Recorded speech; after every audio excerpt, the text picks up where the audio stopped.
Hi mga ka-aquatics, for today's video magde-December update tayo dito sa ating mini fish farm. So, update ko kayo dun sa mga isda natin, tapos dun sa mga ganap or nabago dito sa ating mini fish farm. So, ayun.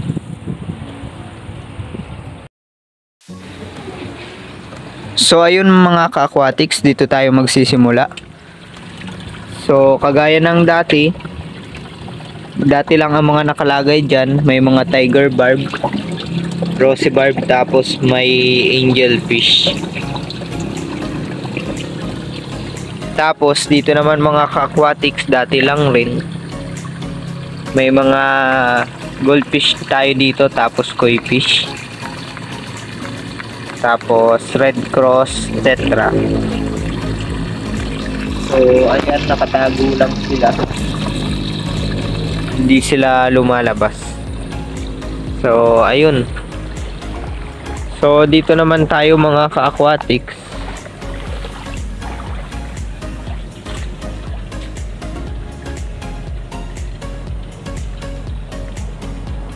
So, dito pala mga ka-aquatics yung mga bagong beta natin. So, ayan. Medyo maliliit pa sila. Tapos nasa molting stage pa. So ayan mga ka-aquatics.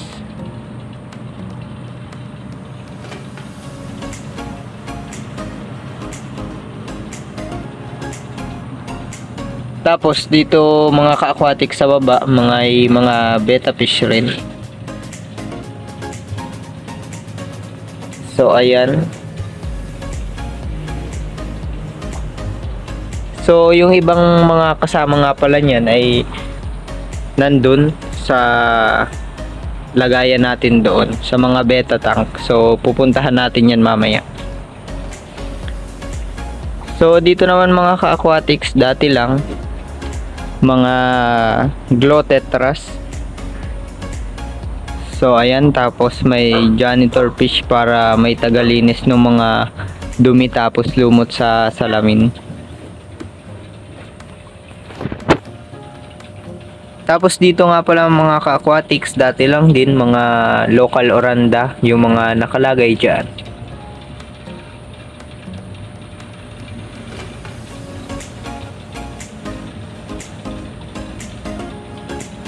So ayan. So doon naman tayo magtingin kung ano yung mga naandun. So ayun mga ka-aquatics, may malaking fish pan na naman nga pala kami dito. So baha na naman dito sa amin. Simula pa ito nung kahapon. So bali magdadalawang araw ng baha dito. Pero kung titingnan nyo naman, napakainit ng panahon dito. So ayan, pero baha pa rin dito sa amin. 'Di ba ang galing? So ayun. Dito nga pala mga ka-aquatics yung mga guppy chops natin. Tapos yung may mga nakalagay pa dito na sunken swordtail na medyo nagiging breeder na din.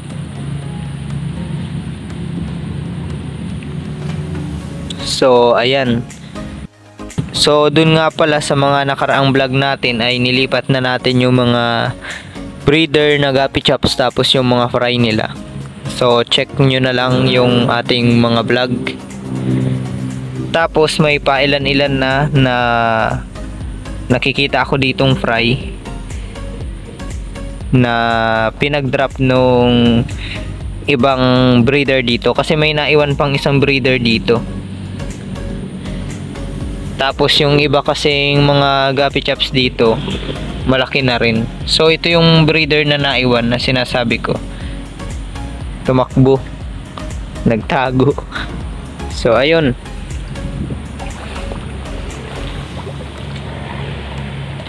So dito naman mga ka-aquatics yung ating mga assorted platies. So ayan, di masyadong mag-focus ang ating camera. Sobrang liwanag. So ayan, basta yan. So dito naman mga ka-aquatics, yung mga swordtail natin. Yung iba ay pwede na din i-out, tapos medyo breeder size na din kasi.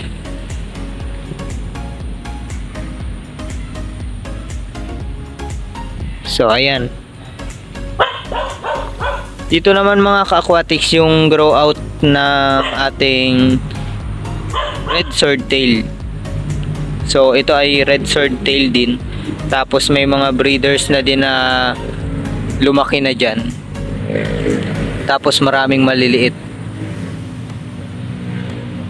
So pipiliin ko lang yung ibang mga breeders dyan, tapos yung ibang good size, tapos i-out din natin yun.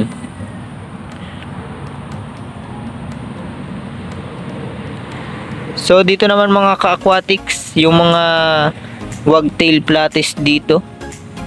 So kasi yung iba may naglabas na blue moon platy. Kasi nga may blue moon platy breeder din dito. So napakalaki. So ayan napakalaki. Meron pa yan dyan, iba nakatago lang. Dito naman mga ka-aquatics yung mga blue moon platies natin dito. So mga market size na rin yan, pwede na yan i-out. So yung malalapit dito sa lugar namin, pwede kayo ditong magbisita. Pwede din mag-deliver. So pwede din kami mag-deliver. Chat lang kayo sa ating page. So dito naman mga ka-aquatics yung mga Mickey Mouse platy natin dyan. So mga market size na rin, i-out na rin natin yan. So ayun. So doon naman tayo sa kabila.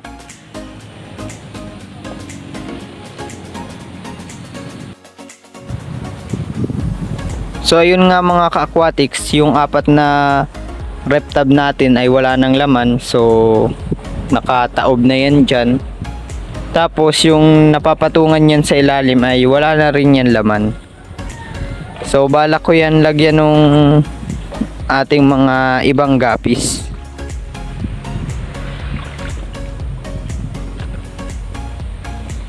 So dito nga pala mga ka-aquatics ay yung mga albino full white guppies natin. Kaso ay wala na ako masyadong nakikita na magandang female. Kaya plano kong mag-reset ng AFW guppies. So ayan. Pero may mga magagandang male pa naman. So baka piliin na lang natin yung mga magandang male, tapos bibili na lang tayo ng magandang female din para may pang outcross tayo.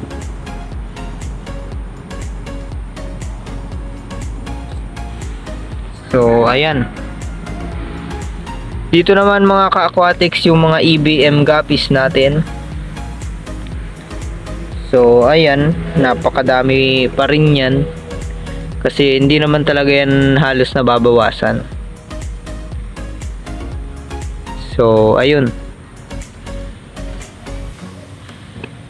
Dito naman mga ka-aquatics, AFR guppies ang mga nakalagay dito.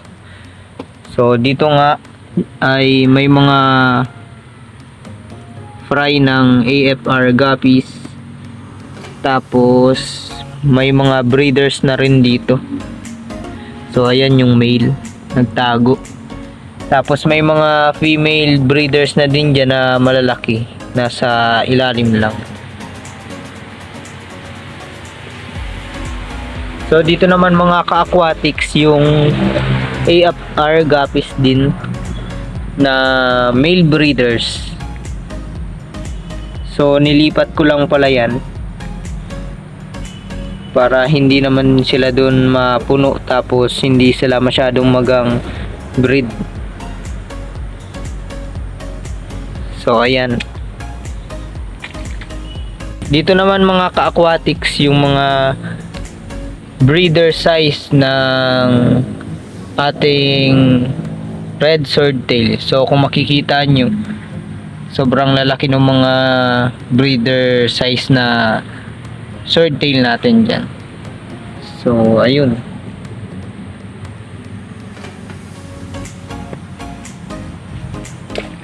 Dito naman mga ka-aquatics ay yung mga breeders, tapos mga market size ng Mickey Mouse Platy. So lumaki na lang yung mga ibang platy dyan na naging fry. Kasi nga 'di ba sabi ko lagi sa ating vlog ay hindi natin ay lilipat. Kaya ayun, buti na lang naglaki na sila dyan. So marami rin naman yung naglaki kahit hindi natin na ihiwalay. Pero mas maganda mga ka-aquatics kung maiihiwalay natin yan para syempre mas marami yung mag-survive. So dito naman mga ka-aquatics, so ayan yung mga breeders ng wagtail platy natin. So ayan, di na naman makita kasi sobrang liwanag. So ayan, basta ang lalaki ng mga breeders dyan. So ayun, sobrang lalaki ng tiyan ng mga female breeders.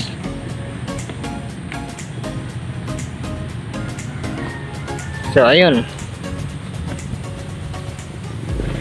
dito naman tayo mga ka-aquatic sa kabilang tab. So dito nga pala yung mga danyos. Tapos may nakalagay din ditong ilang pirasong mollies. Tapos may nakalagay din dito na albino red cross pero nakatago. Kung mapapansin nyo, ang daming maliliit na mga danyos. So anak na yan ng mga danyos na malalaki dito. So kusa na lang silang nag-breed. At gaya ng lagi kong sinasabi sa aking vlog ay gawa ng plants tsaka magkasama sila. Kaya itlog na lang sila ng itlog. So ayan, may nakakasurvive naman pero hindi ganun kadami.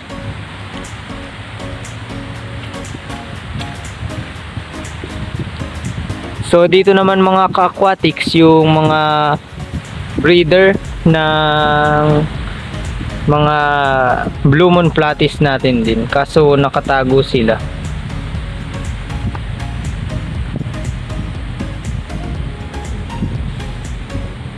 So ayun, dito naman mga ka-aquatics, mga black molly dito. So mga layer tail sila yung mga nandito, kaso nga ayaw din lumabas. Pero yung mga nandito ay mga breeders.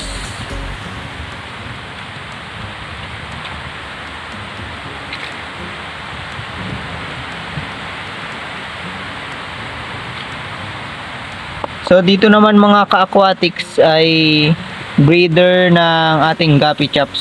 So mga female breeders yan. So di ko pa rin nailipat mga ka-aquatics dun sa breeder tank nila dito. So dapat kasi ay lilipat ko yan, kaso nga hindi ko pa nalilipat. So ayun nga mga ka-aquatics, di ko pa rin naililipat yung mga breeder size ng mga guppy chops natin dito. So yung mga female breeders ay naandito pa rin. So dito ko sila lilipat sa breeding tank nung mga chops. So ayan. So dito nga pala mga ka-aquatics, na andyan pa rin yung angelfish. So lumalaki na yung angelfish ko dyan. So dito naman mga ka-aquatics, tapos dito ay wala yan laman na mga isda. Kasi nga naubos na dyan yung mga janitor fish na pinagpa-ship natin dati. So ayun nga mga ka-aquatics, dun sa mga nakaraan natin na vlog, dito natin nilagay yung mga breeder na chops natin. So ayan, ang lalaki pa rin ng mga tiyan nung mga guppy chops natin na breeder. Tapos marami na rin dito na mga guppy fry. So ayan, sana makita nyo.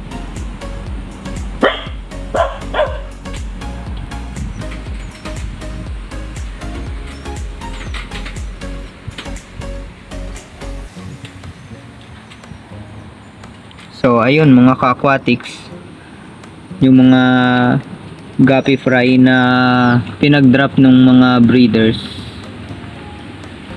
So ayun, marami pa yan dyan, pero nagkakalat kasi, naglalangoy sila sa kung saan saan, kaya hindi makita. So ililipat ko yan dito sa kanilang grow out tank. So ililipat ko sila dun sa baba kapag may oras na tayong ilipat. So medyo okay pa naman kasi may pinagtataguan man silang plants, kaya hindi naman sila kakainin na masyado dyan. So ayun, dito naman mga ka-aquatics, na i-vlog na rin natin ito, na dito natin nilagay yung mga fry ng guppy chops natin. So ayun, binabaan ko nga pala yung tubig kasi malamig ang panahon ngayong mga nakaraang araw, kaya binabawan ko muna para hindi masyadong lamigin yung mga fry ng guppy chops natin.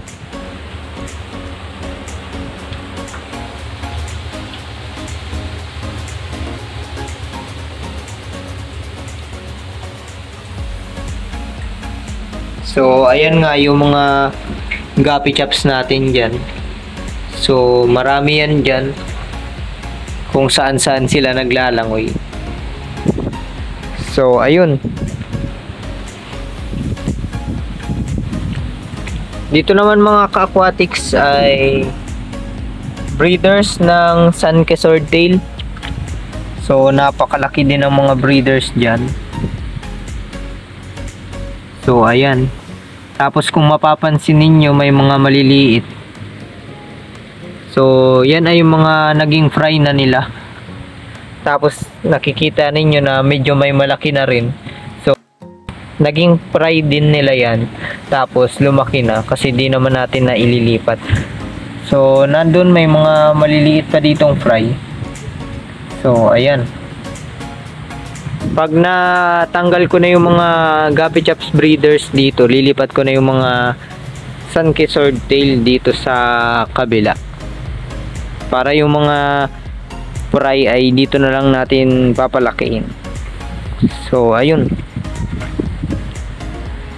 so dito naman mga ka-aquatics, so ayan, kung nakikita nyo yung mga AFR guppies, so yun ang nakalagay dito. So napakalalaki ng mga female breeders dyan, tapos mga preggy na rin. Sobrang lalaki rin ng mga tiyan nila. So yung ibang breeder dito ay nabili kahapon, kaya kukunti na lang yan. So dito naman mga ka-aquatics, yung mga danyos, tapos mga Mickey Mouse platies na binebenta natin sa murang halaga. So ayun,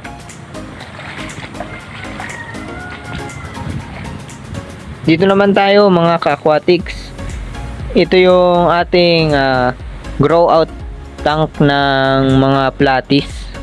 Kaso hanggang ngayon di ko pa rin naililipat yung mga fry ng mga platies natin, kaya lumalaki na lang rin doon sa mga kasama ng mga breeders natin. So dito nga pala mga ka-aquatics, may nakalagay na ditong platy, kaso iilang piraso lang. So ayun, may nilagay din ako dito ng fry lang, pero naglaki na din sila.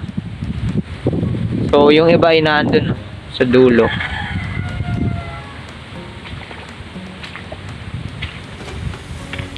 So dito naman mga ka-aquatics, grow out pan naman dapat ito ng mga mollies, kaso nga ay wala pa naman tayong mga fry ng mollies, kaya wala pa tayong nilalagay ng mga mollies dito. Pero may nakalagay naman ako dyan na iilang isda para tagakain ng mga mosquito larvae o mga kitikiti. Siyempre para hindi sila maging lamok.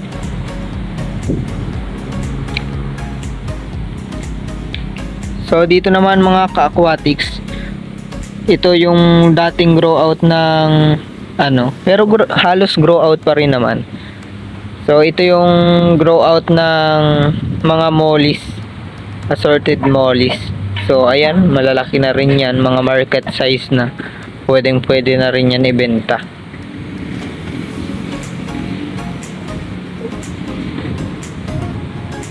Nung nakaraan nga pala ay marami ditong fry ng mga mollies, kaso di natin nilipat. Di ko na alam kung nasaan na, kung nakain ba o namatay. So dito naman mga ka-aquatics, nakalagay yung mga breeders ng ating mga assorted molly, kaso ayaw nilang lumabas. So ayun, sobrang malalaki na rin ang mga breeders natin dito, kaso wala pa ulit nagdadrop. So ayun mga ka-aquatics, dito naman tayo sa mga aquariums natin dito. So dito nga pala ay wala pang nakalagay kasi kanina ko lang yan nilagyan ng tubig. So kinokondisyon na natin ng tubig yung ating aquarium kasi may lalagay tayo dyan isda.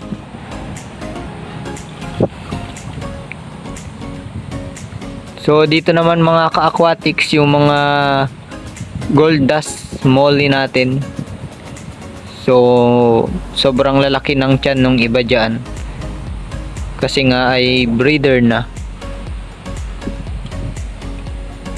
So ayan, dito naman mga ka-aquatics ay wala pa rin itong laman kasi nga ay bago pa lang rin lagay yung tubig.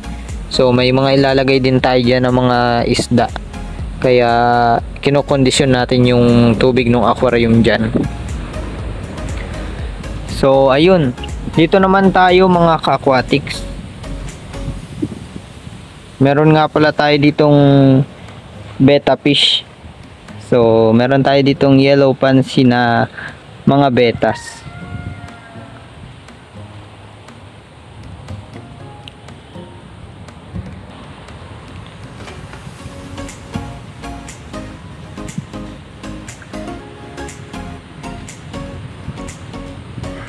So ayun nga mga ka-aquatics, may mga betta fish tayo dito, pwede pa yan mga pang materials.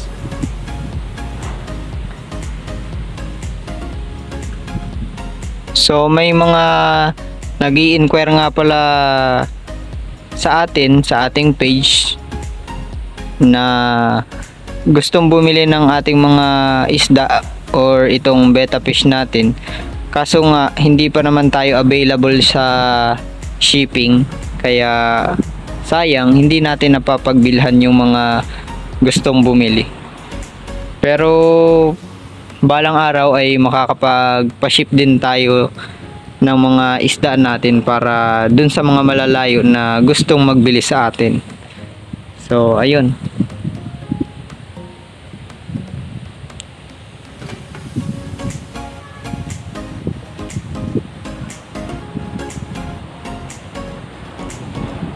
So ito nga pala mga ka-aquatics yung sinasabi kong mga beta na kasama nung mga beta na nakalagay doon sa mga MP Cat Battle. So simula dito, dyan.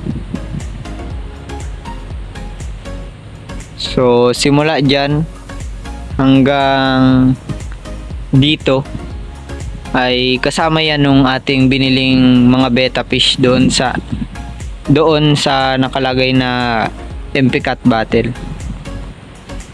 So ayan.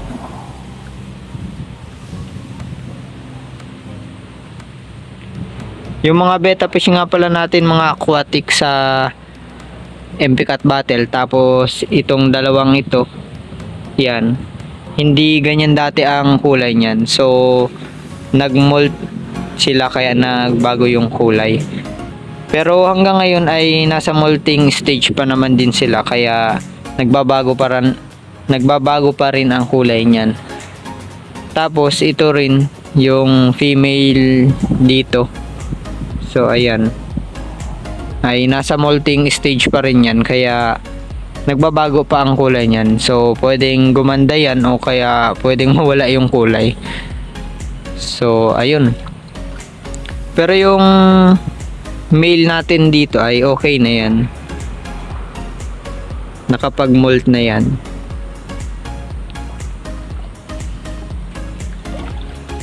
So dito naman mga ka-aquatics, yung mga red cross tetra natin, tapos may nakahalo dito na dalawang red swordtail. So mga on-breed na natin yan, yung mga isda na nakalagay dyan. So halos naman lahat ay mga on-breed na natin yung mga isda natin dito mga ka-aquatics. Kaya hindi na natin masyadong kailangan magbili pa sa iba para magkaroon tayo ng maibebenta. Pero nag-aangkat pa rin naman tayo kapag kung ano yung isda na wala sa atin, yun ang inaangkat natin para may maibenta tayo. So ayun. So yun lang muna mga ka-aquatics for today's video. At kung hindi pa nga pala kayo nakakapag-subscribe sa ating YouTube channel, please subscribe na po. And please like, comment, and share this video. Salamat!